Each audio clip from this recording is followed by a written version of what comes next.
Hey guys, it's your boy Zero. We're here at the Playism booth at PAX East, and I just got done playing Skateboard Knight. Now, you guys see this banner right behind me. This game looks like fun, chibi art. This knight is doing, I believe, an indie grab. Now, I'm here thinking this game is going to be fun as heck. However, I went to go sit down, and it's actually a lot more simpler than this banner may make it seem. Now, this game is fun, like you can have fun with this game, but it feels more like a mobile game where all you really do is swipe up or swipe down to essentially help your knight either dodge or help him auto-attack. That's right, you're not pressing buttons to attack, it auto-attacks for you the little enemies, and these enemies can be mushrooms, maybe little goblins, stuff like that. Now, there are boss fights that you once again have to either dodge the boss, dodge their attacks, and of course auto-attack by swiping up and down or pressing up and down. And to my understanding, the main mission is to clear the way for the princess. The princess comes in halfway through the level, gives you a power-up. The more enemies you kill, the more diamonds, the more metal pieces you can collect, which you use to then purchase other power-ups for yourself.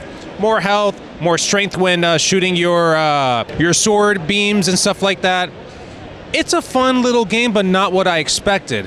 However, I did play one other game here at the Playism booth. Now, the other game I played is this one over here, Break Arts 3. Now, as you guys see here, once again, a banner showing you some combat. You have this white and you have this red mech fighting each other, and I gotta say, this one delivers on what we see here because Break Arts 3, I'm assuming it's an actual third entry in the game, is fun as heck. There's a lot of customization options. You can change the color of your mech, you can change the weaponry, you can change how it looks.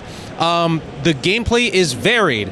The only gameplay I actually tried is the one where you race and also combat, but then there's also combat-focused gameplay as well. And then there's another type of gameplay. I don't actually remember it. It's going to be in the footage. I will say this, the controls are extremely intuitive. Once you go through the tutorial, I'm telling you, this game works the way it's supposed to. It's fun, it feels great, and I can't wait to learn more about this later on. Alright everyone, it's Zero from the future. Unfortunately, we did not get enough time to film myself in front of the Atari booth, but I did get all of the B-roll, so let's talk about it. Now, some of you are probably thinking, Atari still exists? And yeah, I've been asking the same thing. Now, Atari's actually coming back with a vengeance. They're bringing back a couple of old franchises. As you can see here, Bubsy is one of them. They actually put them up on a big banner. And they're also coming back with a couple of mini consoles. As you can see here, one of the smaller Atari consoles is one of the older games. I'm not sure what it's called. But they're also publishing newer games. Here we have Fatal Run 2089. Now, this is a futuristic desert punk Mad Max-like combat racing game. And to be honest, I had a little bit of fun with it. The controls are pretty tight. The drifting mechanic is a bit weird. It was one of the main things they were trying to show off while I was playing the game. And I gotta be honest, I thought it was gonna feel a lot more smoother. It felt a lot more stiff.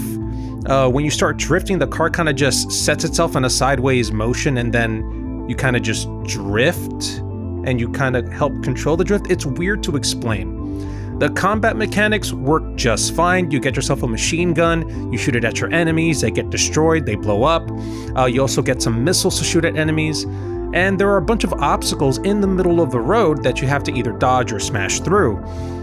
However, while I was playing, unfortunately we don't have actual footage of me playing, but while I was playing, I ended up just dodging them by going towards the far sides of the road. It didn't make much sense for me to actually just go ahead and barrel through them.